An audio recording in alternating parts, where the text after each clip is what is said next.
sudah jelaskan bagaimana kedengkian, hasad dan kebencian orang-orang Yahudi kepada Rasul kita dan juga para sahabat Muhajirin dan Ansar. Ada satu kisah menarik yang dicantumkan oleh ahli sejarah tentang upaya sihir orang-orang Yahudi kepada Nabi sallallahu alaihi wasallam. Dan itu dilakukan oleh seseorang yang bernama Labid ibnul A'sam. Labid ibnu A'sam. Labid ibnul A'sam ini seorang Yahudi dari kabilah Bani Zurek. Dan kabilah Bani Zurek ini pada dasarnya bukan kabilah Yahudi. Dia kabilah Arab dan masuk pada kabilah Khazraj. Artinya kabilahnya orang-orang Ansar. Tetapi ketika kemudian Islam belum sampai ke kota Madinah dan Yahudi berkembang, kemudian banyak berinteraksi antara kabilah-kabilah kecil dengan kabilah-kabilah besar Yahudi seperti Bani Quraidah, Bani Kunaiko dan Bani Nadir. Sehingga dengan banyak interaksi inilah akhirnya banyak orang-orang Arab yang masuk Yahudi. Mungkin dengan cara pernikahan ataupun bisnis atau yang lainnya. Intinya bahwa banyak terpengaruh orang-orang Arab itu, sebagian mereka kemudian mengikut agama Yahudi. Salah satunya adalah Labid ibnul A'sam ini. Dan Labid ibn A'sam ini masyhur keluarga penyihir. Jadi sangat masyhur di kota Madinah itu di zaman itu bahwa keluarga Labid ibn A'sam ini seorang keluarga penyihir. Bahkan sihirnya dikenal, mungkin bahasa kitanya kesaktiannya melebihi sihir Yahudi sendiri. Walaupun ada yang mengatakan bahwa Labid ibn A'sam ini masuk Islam tetapi menjadi munafik. Kemudian bencinya kepada Rasul karena Nabi SAW menguasai kota Yathrib. Intinya dia seorang Yahudi. Dan nama ketokohan Labid ibn A'sam ini tidak lepas daripada silsilah kelompok-kelompok sesat dalam Islam.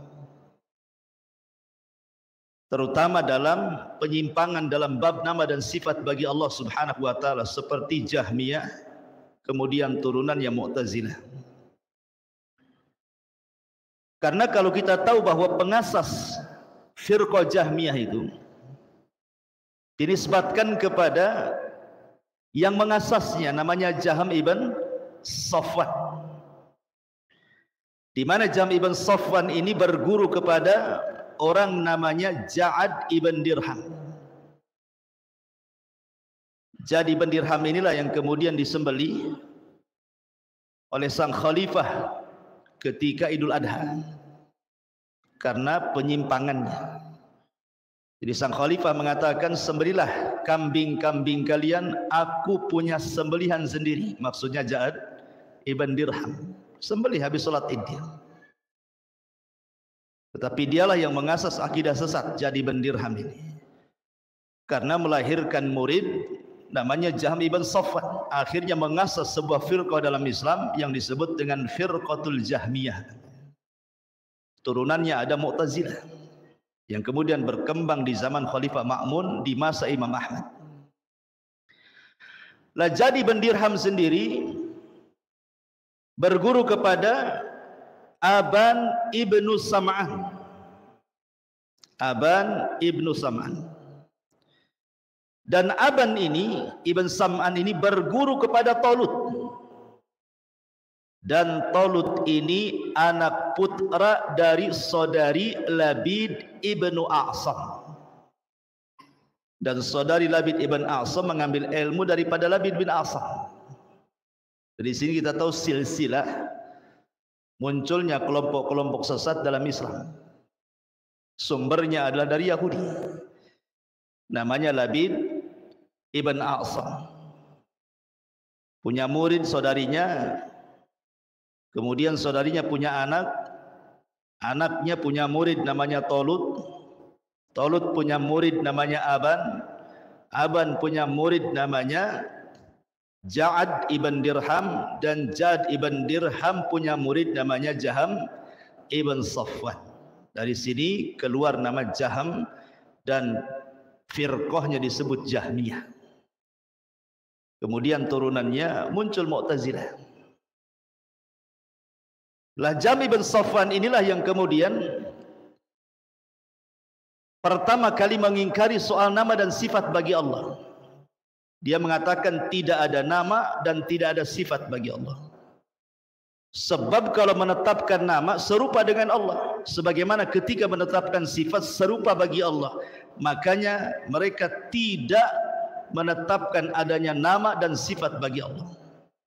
Sampai suatu ketika Jaham ibn Safwan ini ditantang debat oleh kelompok yang mereka menyembah berhala, tidak menyembah Tuhan kecuali Tuhannya bisa dilihat, bisa disentuh, bisa dicium. Intinya kalau nampak dengan panca indera baru disembah. Mereka para penyembah berhala, wathaniyun. Berdebatlah antara mereka dengan Jaham ibn Safwan yang mengingkari nama dan sifat bagi Allah ini. Jadi kelompok ini bertanya, siflana ya Jaham rabbak, kalau begitu engkau mengingkari tidak ada nama dan sifat bagi Allah, sifatkan kepada kami Tuhanmu seperti apa. Bingunglah dia ketika ditanya seperti ini kan. Mau menyebut nama dia ingkari nama, mau menyebut sifat dia pula ingkari sifat. Akhirnya dia mengatakan, berikan waktu kepadaku beberapa hari, aku akan mencari jawabannya. Akhirnya dia tidak keluar rumah selama 40 hari, tidak sholat. Itulah ciri-cirinya firqah sesat. Setelah 40 hari keluar dia dapat jawaban dan mengatakan bahwa Rabbku itu karihi seperti angin. Tahu angin? Angin kan tak tampak, tapi kita bisa rasakan. Sebenarnya ucapan Jaham ibn Safwan ini langsung ataupun tidak langsung dia mengingkari kaidahnya sendiri. Kenapa? Ketika dia menetapkan Tuhan itu seperti angin, paling sedikit dia menetapkan sifat wujud, bahwa Allah itu wujud, ada. Sementara dia mengingkari sifat dan nama. Akhirnya kemudian orang membantah, berarti engkau menetapkan sifat wujud bagi Allah, bukankah kau mengingkari nama dan sifat? Bingung lagi dia. Akhirnya dia berfatwa, Tuhanku tidak di dalam alam, tidak pula di luar alam, katanya. Apa enggak bingung tuh jawaban? Katanya, Rabbi, katanya Rabbku, la dakhilal alam wala kharijahu, katanya. Tidak di dalam alam ya tidak di luar alam. Pertanyaannya di mana kalau begitu kan? Akhirnya muncullah kemudian turunannya akidah Allahu fi kulli makan. Allah itu di mana-mana. Ya. Ma'asyiral muslimin yang dimuliakan Allah Subhanahu wa taala. Kembali kepada kisah. Intinya bahwa Jaham ibn Safwan ini salah satu pengasas turunannya adalah firqah-firqah sesat dalam Islam. Salah satunya adalah Jahmiyah dan turunannya Mu'tazilah. Lah Labid ibn A'sam ini suatu ketika didatangi oleh tokoh-tokoh Yahudi, karena tokoh-tokoh Yahudi ini sudah sakit hati kepada Rasul. Rasul itu sebenarnya disihir bukan sekali dua kali, berkali-kali oleh orang-orang Yahudi itu, tapi tidak mempan sihirnya, kurang manjur. Ya. Akhirnya kemudian mereka datang kepada Labid ibn A'sam karena terkenal sihir Arab itu kuat-kuat katanya. Padahal seharusnya sihir Yahudi lebih sakti lagi. Karena yang pertama kali mempelajari sihir kan orang Yahudi kepada Harut dan Marut. Harusnya kan mereka yang paling paham soal sihirnya. Rupanya sihir mereka tak mempan pula sama Nabi. Makanya kemudian meminta kepada Labid ibn A'sam supaya menyihir Nabi. Tentu Labid ibn A'sam meminta imbalan. Apa imbalannya? Karena tukang-tukang sihir itu kan harus berbisnis dengan jin. Minimalnya jin dapat keuntungan dengan kehormatan di mana dukunnya sujud kepada dia, sementara dukun-dukun itu mendapatkan keuntungan materi kan.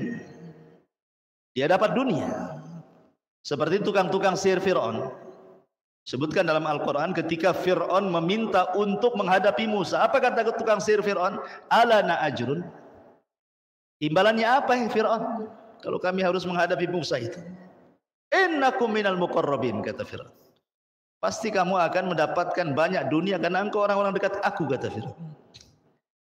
Jadi di mana-mana yang namanya dukun itu pasti mencari materi. Di atas kedustaan dan penipuan. Coba lihat, antum pernah dengar dukun pengganda uang? Itu yang tertipu itu bukan orang biasa. Sekelas dokter, profesor kena tipu. Logika pun nggak masuk akal. Kalau memang dukun ini bisa menggandakan uang, ngapain dia menggandakan uang orang? Bagus dia gandakan uang dia sendiri jadi kaya raya. Dia bisa beli lahan, beli rumah, beli ini, ngapain pula gandakan uang orang? Berarti ketika dia menggandakan uang orang itu, berarti hakikatnya dia sedang menggandakan uang orang untuk dia. Ambil uang orang untuk dia. Sementara uang orang lain itu justru tidak pernah berganda-ganda. Yang ada kena tipu. Sebagiannya dibunuh. Kita lihat kasus dulu kan, ada dukun pengganda uang. Syaratnya apa? Harus berendam di sungai itu berapa hari, akhirnya mati kedinginan. Dukunnya dapat uang, mati yang punya uang.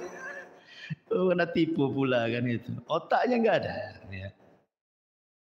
Intinya bahwa Labid ibn A'sam meminta kepada orang-orang Yahudi itu, apa balasan kami?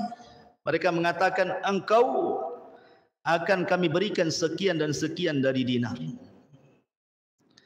Maka kemudian kata Labid, harus aku apakan dia dengan sihirku ini? Minimalnya buatlah si Muhammad itu gila hilang akal, supaya dia tidak bisa berdakwah lagi maksudnya. Maka kemudian Labid ibn A'sam ini punya saudari, sebagaimana dikatakan oleh Al-Hafidh Ibnu Hajar rahimahullahu ta'ala. Karena dia kan keluarga tukang sihir. Ada yang mengatakan yang menyihir Labid ibn A'sam, ada yang mengatakan yang menyihir itu saudarinya, ukhtu Labid. Bagaimana pernyataan Al-Hafidh dalam kitab Fathul Bari. Dan sihir perempuan itu lebih canggih dibandingkan sihir laki-laki. Makanya ketika Allah Subhanahu wa taala menyebutkan kalimat naffatsat menggunakan muannats bukan mudzakkar. Min syarri naffatsati fil 'uqad. Naffatsat menggunakan perempuan bukan laki-laki. Karena sihir perempuan itu lebih hebat dibandingkan sihir laki-laki. Kenapa? Pertama, karena wanita itu naqisatu aqlin, akalnya kurang. Dia kalau sudah menjadi penyihir itu totalitas, betul-betul menghambakan diri kepada setan. Karena wanita tidak punya akal, akalnya kurang. Yang kedua, naqisatuddin, juga kurang agamanya. Waktu haid dia tidak sholat, dia tidak puasa, dan begitu seterusnya. Dua sebab inilah yang menjadikan kenapa tukang-tukang sihir perempuan lebih jago dibandingkan tukang sihir laki-laki. Jadi ada yang mengatakan bahwa Labid ini bekerja sama dengan ukhtu Labid, dengan saudari Labid ini, dan diutus untuk mengambil, mencuri sisir dan juga rambut Nabi yang terikat di sisir itu. Ya, akhirnya bagaimana caranya ini saudari Labid ini mengambil sisir Nabi? Diambil dari rumah-rumah istri-istrinya. Berhasillah kemudian Labid ibn A'sam ini memerintahkan saudarinya untuk mengambil sisir yang terlilit padanya rambut-rambut Nabi SAW. Mushtun wa musyatah. Mushtun itu sisir, musyatah itu artinya rambut yang terlilit dalam sisir itu. Dan jumlahnya 11 helai rambut Nabi terikat di sisir itu. Untuk apa? untuk dijadikan bukhul. Dari sini bahwa sihir yang paling bahaya itu kalau penyihirnya menggunakan bukhul. Makanya Allah mengatakan min syarrin nafatsati fil uqad. Uqad itu bukhul artinya. Jadi sihir itu ada yang menggunakan bukhul, ada yang tidak. Tetapi yang paling bahaya kalau sudah menggunakan bukhul. Dan bukhul itu diambil dari orang yang akan disihirnya. Mungkin berupa pakaiannya, celana dalam. Diambilnya tuh lagi dijemur sama dia. Hati-hati antum kalau jemur celana dalam. Bisa diambil jadi bukhul nanti. Ataupun mungkin dari kuku, dari rambut, pokoknya dari badan. Kalau dulu pakai foto biasanya. Kalau dulu kan pakai foto gitu.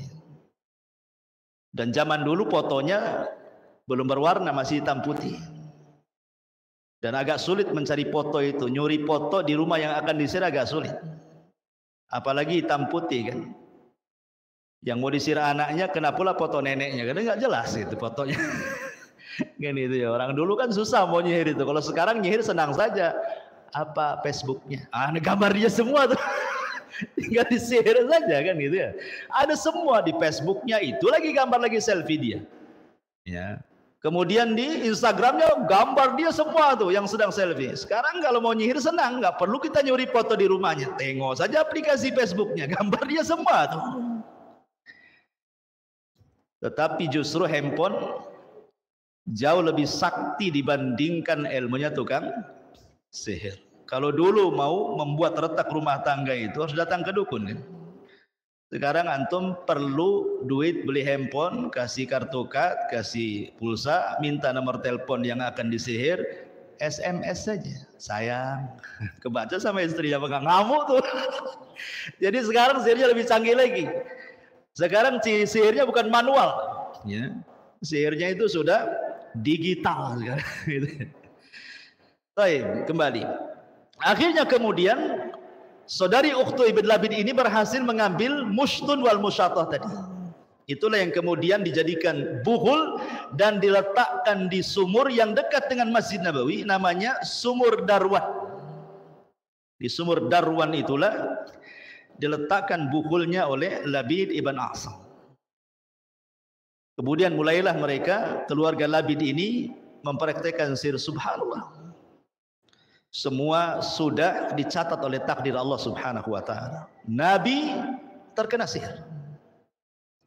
Nabi terkena sihir. Dan tersihirnya Nabi SAW cukup lama, 6 bulan. Bayangkan, Rasul terkena sihir sampai 6 bulan. Dijelaskan dalam sebuah hadis yang dikeluarkan Al-Imam Hakim dan juga Abu Ya'la yang disahihkan oleh Syekh Nasiruddin Al-Albani rahimahullahu ta'ala. Ataupun juga yang masyhur, yang jelas-jelas ya, riwayat Bukhari dan Muslim. Ingat bahwa tersihirnya Nabi SAW tercatat dalam Sahih Bukhari dan tercatat dalam Sahih Muslim. Bukan hanya tercatat di kitab-kitab sunan-sunan, tidak. Artinya kalau sudah tercatat dalam Sahih Bukhari dan Muslim, kita tidak syak lagi tentang kesahihannya. Bahwa Bukhari dan Muslim adalah hadis tersahih setelah Al-Quran. Karena ada orang-orang dari kalangan ahli kalam dan falasifah, ahli filsafat, mereka berusaha mengingkari tentang hadis tersihirnya Nabi. Padahal sudah jelas-jelas tercantum dalam Bukhari Muslim. Alasannya apa? Bertentangan dengan kemaksuman katanya. Masa maksum kena sihir katanya? Bukankah Rasul maksum terjaga? Kok kena sihir pula katanya? Sehingga kemudian dengan akal mereka berusaha untuk membatalkan kesohihan nas. Ingat bahwa dalam kaidah kita ketika memahami nas, apabila nas itu sahih, jelas-jelas sahihnya diriwayatkan Bukhari Muslim, maka tidak bisa dibatalkan dengan akal. Harus terima karena sahih hadisnya. Soal ketahui hikmah atau tidak, ya kita terima saja, karena agama itu tidak semua harus masuk di akal. Ada yang masuk di akal, ada yang tidak. Dan kita katakan bahwa Nabi SAW itu manusia sama dengan kita. Nabi SAW bukan hanya terkena sihir, dia pun pernah sakit, pernah demam. Bahkan Nabi SAW merasakan demam itu berlipat-lipat sakitnya dibandingkan kita manusia biasa. Nabi itu kalau sakit kepala, sakit itu berlipat-lipat dibandingkan kita. Ya, karena Nabi itu diberikan ujian lebih berat dibandingkan kita. Nabi pernah terluka dalam perang Uhud, bahkan hampir mati. Sampai helm bajunya, helm kepalanya itu oleh Ibnu Qami'ah kena belah pedang sampai retak tuh. Kemudian serpihannya menancap di pipinya. Siapa yang mengambil serpihan yang nancap di pipi Nabi? Abu Ubaidah ibnul Jarrah, sampai rompang giginya, sampai ompong giginya, gara-gara mencabut serpihan Nabi. Apa namanya? Serpihan besi dari kepala, helm besi yang menancap di pipi Nabi. Oleh Abu Bakar berusaha diambil tapi tidak bisa. Maka Abu Ubaidah kemudian mengambil dengan giginya sampai rompang giginya, sampai ompong. Tapi Rasul mengatakan bahwa tidak ada sahabat yang paling indah senyumnya melebihi Abu Ubaidah bin Jarrah, walaupun dia ompong. Ya, kalau Nabi sudah ngomong begitu, ya dialah paling indah senyumnya. Karena Nabi yang mendoakan. Kalau antum ompong, ya beda dengan Abu Ubaidah. Mungkin antum nggak berani mangap tuh kan. Kalau bisa kasih gigi palsu lah, ya, yang dari plastik itu ya, supaya nggak nampak ompongnya. Jadi Nabi SAW kan bukan hanya terkena sihir, dia kan juga pernah sakit. Kemudian pernah hampir dihabarkan meninggal di perang Uhud. Kemudian Rasul juga terkena serpihan besi-besi gitu ya. Kemudian retak juga kemudian giginya di perang Uhud. Tetapi kan tidak menghalangi dia untuk menjadi seorang nabi. Sakit dia, luka dia, itu bukan penghalang dia seorang nabi. Tetap dia seorang nabi karena tidak mempengaruhi wahyu masalahnya. Sama sihir pun tidak mempengaruhi wahyu sama sekali. Wahyu Allah Subhanahu wa taala tidak terpengaruh dengan adanya sihir dari Labid ibn Asam. Nabi SAW hanya merasakan pengaruh sihir itu hanya kelemahan badan saja. Kemudian terhayalkan kalau dia pernah menggauli istrinya padahal tidak. Terkadang dia junub padahal malamnya tidak junub. Lemah badannya. Ya bukan hanya Nabi saja, Nabi Musa saja terpengaruh kok. Ketika tukang-tukang sihir itu, Fir'aun melemparkan tali-talinya kemudian jadi ular dan bergerak-gerak, Musa ketakutan, terhipnotis. Sehingga Allah mengatakan, la takhaf, jangan takut wahai Musa, lemparkan tongkatmu. Lah Musa lo terhipnotis dengan apa namanya? Sihirnya tukang-tukang sihir Fir'aun. Karena sihir itu kan ada dua, salah satunya pertama sihrut takhil, sihir hipnotis, dan yang kedua sihir hakiki yang memang hakikat bisa membuat orang sakit, membuat orang lumpuh, bisa membuat orang mati. Itu hakikat namanya. Ada sihir namanya sihir takhil. Sihir takhil itu identik dengan hipnotis. Dihayalkan antum itu. Ya. Walaupun para pemain hipnotis tidak diterima kalau seandainya apa yang mereka lakukan itu bagian daripada sihir. Terapi hipnotis. Kita katakan sihir. Gimana tidak sihir? Orang lagi narik duit di ATM, ditepuk belakangnya duitnya sama dia semua. Gimana nggak disihir itu? Orang ke pasar, beli sambil ngerokok, kemudian asapnya terkena orang yang jual sayur. Tiba-tiba mana kembalinya? Bayar pun belum, kasih kembali. Terhipnotis dia. Ya. Kalau bukan sihir apa namanya? Itu hipnotis itu ya sihir lah itu. Terus kalung-kalung begini goyang-goyang atau hilang, semua aibnya ditanya dijawab semua. Itu sihir ikhwan, namanya sihrut takhil dalam bahasa Arab. Mungkin bahasa kerennya hipnotis lah kan itu. Taib. Ketika kemudian Nabi SAW 6 bulan loh terkena sihir itu. Makin hari makin lemah badan Nabi itu. Akhirnya kemudian Aisyah Ummul Mukminin radhiyallahu anha melihat ada kelainan dari Nabi SAW, kemudian menyarankan agar Nabi SAW meminta fatwa kepada Allah. berdoalah kepada Allah. Mudah-mudahan Allah mencari jalan kesembuhan. Maka Nabi pun dari ba'da isya dia pun salat, kemudian berdoa, salat, berdoa, salat, berdoa, dan begitu seterusnya sampai mendekati waktu fajar. Tidak tidur. Dihabiskan untuk ibadah malam itu. Lah ketika mendekati waktu fajar, Rasul tertidur. Namanya manusia, lelah juga, ngantuk juga, tidur. Lah saat tidur itulah kemudian turun dua malaikat. Dua malaikat, ada yang mengatakan Jibril, dan malaikat yang tidak disebut namanya, ada yang mengatakan Jibril dan Mikail, wallahu alam. Yang jelas bahwa dua malaikat ini, satu berdiri di kepalanya, satu berdiri di kakinya, karena Rasul kan terlentang. Kemudian yang satu mengatakan, ada apa dengan Muhammad ini? Maka malaikat satunya mengatakan matbub. Matbub itu artinya terkena sihir. Kemudian dikatakan man tabbahu, siapa yang berani menyihirnya? Maka malaikat satunya mengatakan Labid ibnul A'sam. Labid ibn A'sam. Kemudian fi ayyi syai'in, dengan apa penyihir itu menyihir dia? Qala, dia mengatakan bi mushtin wa musyatah, dengan sisir dan lilitan rambut Rasul di sisir itu. Ada yang mengatakan jumlahnya 11 rambut terlilit di sisir itu.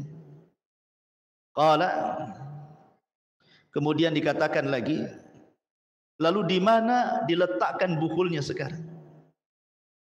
Maka malaikat satunya mengatakan fi bi'ridhi arwan, di sumur yang namanya sumur Arwan. Ada yang mengatakan awan, ada yang mengatakan zarwan, ada yang mengatakan arwan. Sumur itu masih ada. Jadi kalau antum ke Saudi, oleh orang Saudi dipagar itu sumur yang pernah diletakkan sihirnya Labid ibn A'sam, bisa dilihat, masih ada sumurnya. Tapi sudah ditimbun sama Nabi, tapi masih ada sisa-sisa peninggalan sumurnya itu. Kemudian fa'ataha Rasulullah sallallahu alaihi wasallam fi unasin min ashabihi. Maka Nabi sallallahu alaihi wasallam mengajak beberapa para sahabat, di antaranya Ali, Zubair dan yang lainnya, setelah kemudian sembuh dari sihirnya, untuk mengambil bukulnya. Kemudian sampailah ke sumur awan atau arwan atau zarwan. Rupanya di situ Rasul melihat pemandangan yang menakutkan, sampai dia bercerita kepada Aisyah, ya Aisyah, wallahi laka anna ma'aha nuqa'atul hinnah wa ka'anna nakhlaha ru'usus syayatin.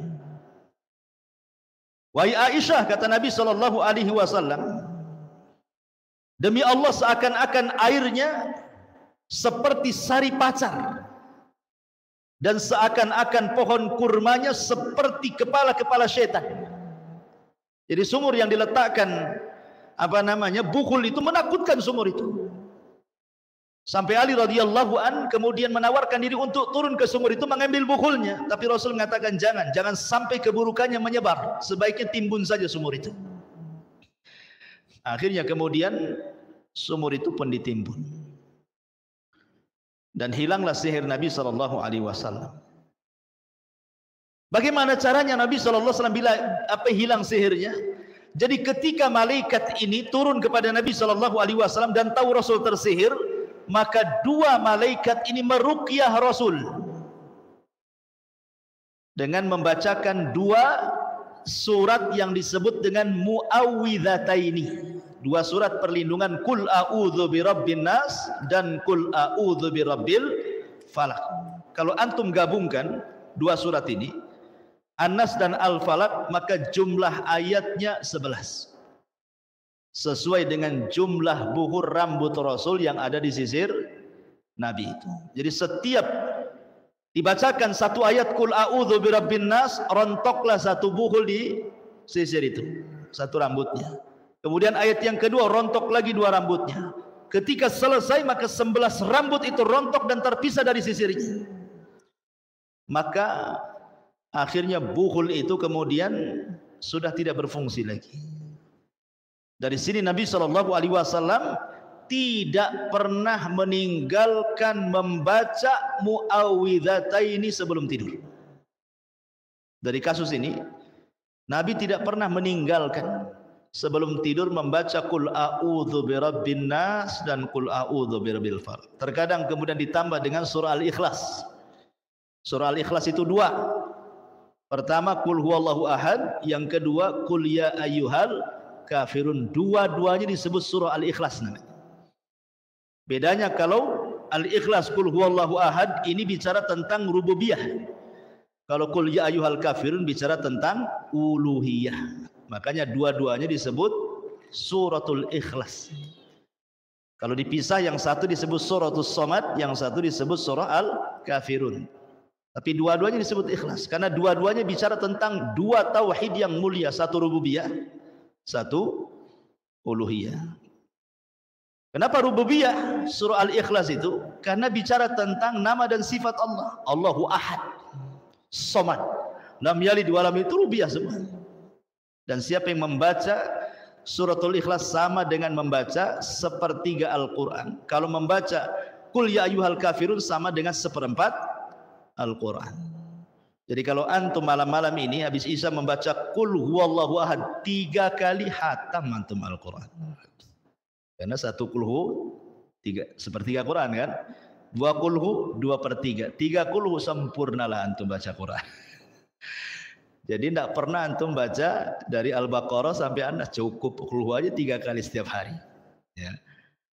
Nanti hataman habis itu. Enggak, ini bicara tentang bandingan pahala. Tentu orang yang menghatamkan Quran dari Al-Fatihah sampai An-Nas lebih besar pahalanya. Karena setiap satu huruf yang antum baca 10 pahala. Ini kan bicara bandingan pahala. Sama dengan orang haji dengan orang yang mengambil pahala haji. Antum sholat subuh tidak beranjak dari tempatnya sampai matahari terbit meninggi satu tombak, lakukan 2 rakaat syuruk, maka sama pahala dengan haji. Kan berbeda dengan orang yang betul-betul haji. Antum dapat pahala haji, orang ini haji. Kan beda kan, kenikmatannya aja beda. Antum menghayal lewat tutup tengok Ka'bah. Orang itu betul-betul yang Hajar Aswad kan. Itu aja beda kan itu ya. Jadi ini bicara tentang pahala, namanya targhib. Rasul itu terkadang tarhib menakut-nakuti terkadang targhib berusaha untuk menyemangati dengan habar-habar gembira, pahala-pahala, sorga-sorga dan begitu seterusnya. Kembali kepada kisah. Jadi akhirnya kemudian Nabi SAW setelah memusnahkan bukhul itu, maka Nabi SAW kemudian ditanya oleh para sahabat, karena Rasul tidak membalas. Sudah tahu siapa yang menyihirnya, inisialnya sudah tahu, namanya Labid ibn A'sam, tapi Rasul tidak membalas. Kalau kita kan belum tahu inisialnya sudah suudon kan. Paling yang menyihir ini orang depan ini katanya.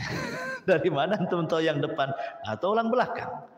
Atau samping kiri kanan? Itu suudon namanya. Setan itu ya, takhris ya, membuat perpecahan. Lah ketika ditanya kenapa dia tidak membalas, padahal sudah jelas disihir kan. Nabi SAW mengatakan, saya takut akan terjadi fitnah. Karena ketika itu di Madinah, Nabi masih terikat dengan orang-orang Yahudi itu perjanjian piagam Madinah. Jadi supaya jangan kemudian, apalagi Labid bin A'sam seorang tokoh dari Bani Zurek, nanti terjadi perang. Maka Rasul takut fitnah. Sama ini kasusnya ketika Nabi SAW diracun oleh seorang wanita Yahudi namanya Zainab bintu Al-Harith. Rasul itu perang bersama Yahudi berapa kali? 4 kali. Satu, melawan Bani Kunaiko. Terusirlah Bani Kunaiko dari Madinah. Kemudian melawan Bani Nadir. Kenapa Rasul memerangi Bani Nadir dan mengusir dari Madinah? Karena Bani Nadir mau ightial, membunuh Nabi dengan cara licik. Kemudian setelah itu menyerang Bani Quraidah. Kenapa Bani Quraidah diserang? Karena dia kemudian berkongsi untuk mengusir Madinah, mengusir Rasul di Madinah dalam perang Ahzab. Berkoalisi dia dengan orang-orang musyrik. Ternyata menang pula Ahzab itu. Maka Rasul mengusir Bani Quraidah. Sehingga mereka kemudian sebagiannya sampai ke perbatasan Syam dan sebagiannya mereka kemudian berkumpul di Khaybar. Maka perang yang terakhir melawan orang-orang Yahudi itu di Khaybar. Maka perangnya perang Khaybar. Itulah terakhir melawan orang Yahudi di Khaybar. Dan Rasul menang. Padahal Khaybar itu penghasil kurma terbesar di Madinah.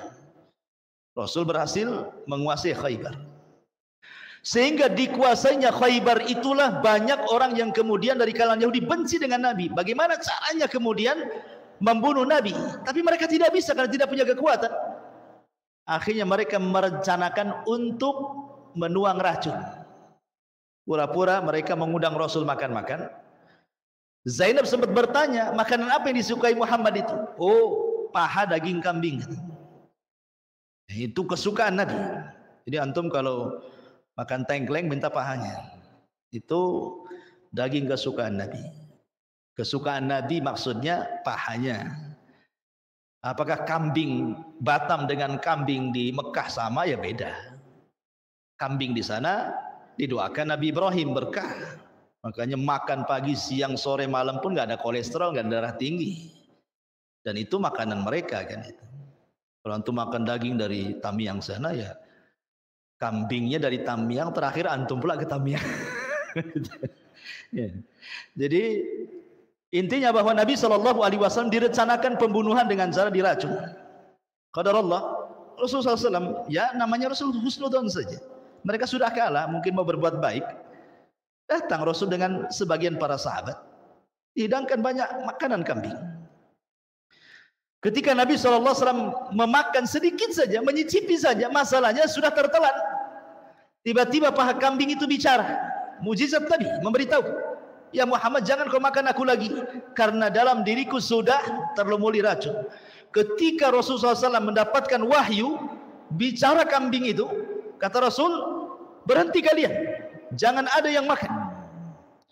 Rupanya ada seorang sahabat, satu sahabat ikut pula tercicipi. Sama-sama dengan Nabi, dua orang, Nabi dan satu sahabat makan. Lah yang satu sahabat ini meninggal, tapi setelah 1 tahun meninggal. Rasul masih bertahan karena Rasul punya fisik yang kuat. Lah Nabi SAW tidak membalas kepada Zainab bintul Haris, pada jelas-jelas beracun kan. Nabi tidak membiarkan saja Zainab bintul Haris. Ada yang mengatakan bahwa Zainab itu masuk Islam belakangan dan baik Islamnya, ada yang mengatakan tidak. Tetapi kemudian setelah seorang sahabat ini mati dan itu dikarenakan racun, barulah Zainab dibunuh. Kenapa? Karena kisos. Ya, jadi dibunuhnya karena kisos. Karena dia sudah membunuh seorang sahabat gara-gara racun, maka dia dibunuh. Kalau seandainya sahabat ini nggak mati, dia kan tidak akan dibunuh. Karena Nabi SAW tidak mengambil kisosnya kan, membiarkan Zainab itu hidup. Sahabat yang kemudian tercicipi racun mati, baru kemudian kisos, dibunuhlah Zainab bintul Haris. Tapi selama 1 tahun itu Rasul membiarkan, ya, membiarkan. Begitulah Nabi SAW bermuamalah dengan orang-orang Yahudi supaya tidak ada konflik gitu. Mereka sudah kalah gitu, dan terusir dari kota Madinah. Begitulah bagaimana orang-orang Yahudi memperlakukan Nabi SAW sedemikian rupa. Ya, karena bagaimanapun misinya orang Yahudi itu adalah misi dunia. Mereka itu kan di otaknya dunia-dunia saja.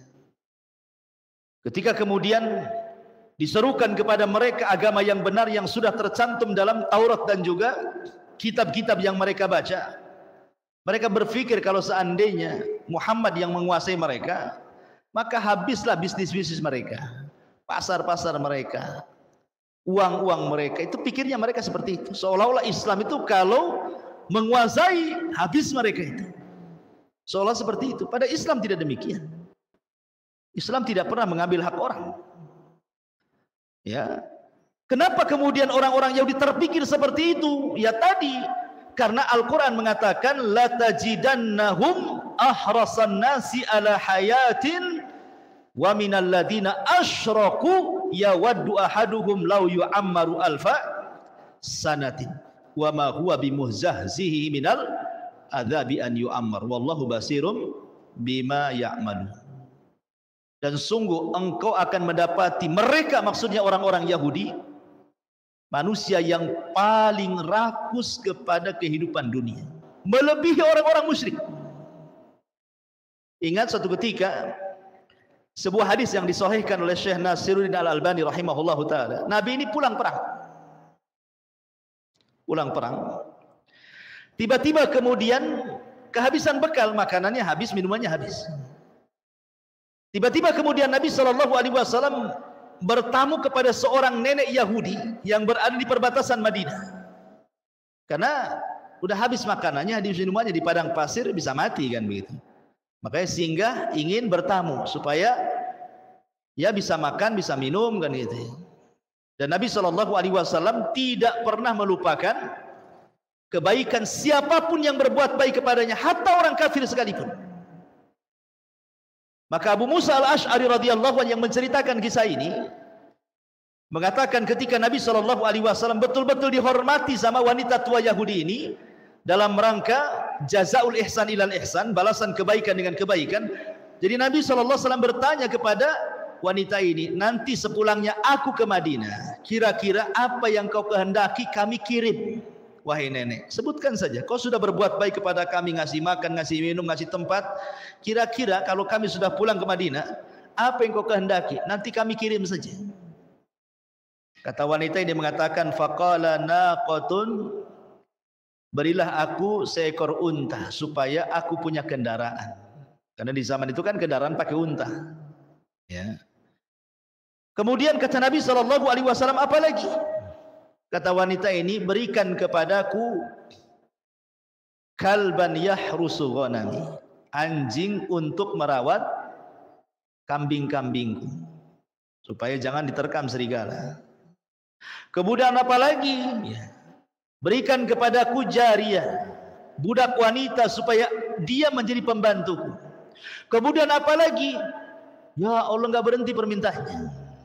Hanya ngasih makan, ngasih minum, ngasih tempat. Ketika Rasul ingin membalas kebaikan, kira-kira apa balasannya? Disebutkan semuanya. Ibaratnya saya bertamu kepada antum 3 hari.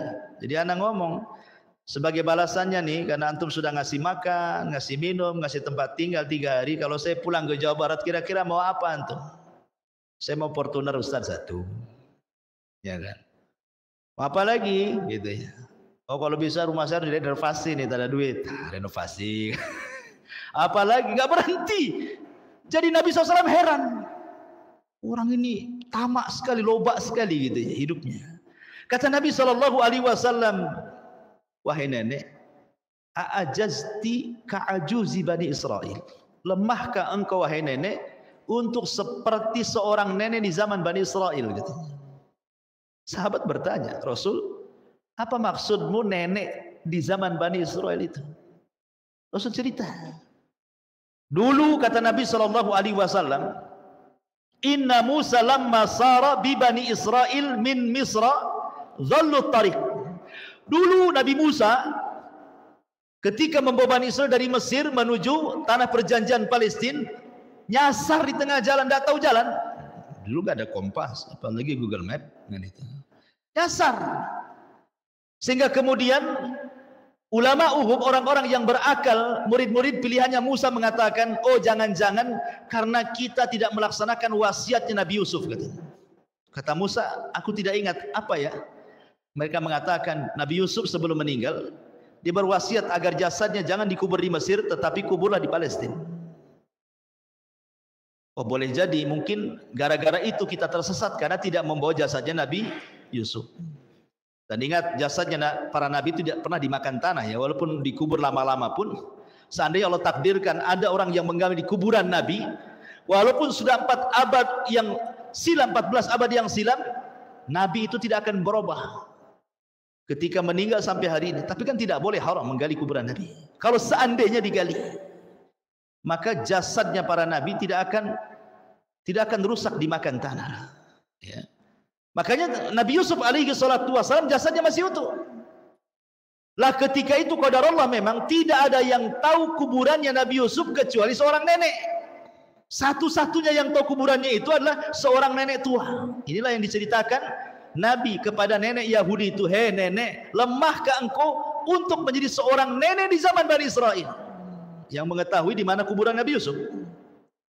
Jadi akhirnya kemudian Rasul mengatakan, wahai nenek, tolonglah beritahu di mana kuburan Nabi Yusuf. Maka nenek ini mengatakan, la af'al hatta tu'tini hukmi. Aku tidak akan memberitahu sampai kau bayar dulu. Ada imbalannya. Wani piro bahasa kitanya. Jadi akhirnya kemudian kata Nabi Musa, maumu apa? Tiba-tiba nenek ini mengatakan, ketika Nabi Musa mengatakan dulluni ala qabri Yusuf, maka nenek ini mengatakan, aku tidak macam-macam, minta aku nama akafil jannah, jadikan aku temanmu di sorga. Nabi Musa pusing, masa gara-gara nunjukkan kuburan saja minta sorga dan jadi teman dia pula di sorga. Nabi Musa terdiamlah. Emang surga milik dia.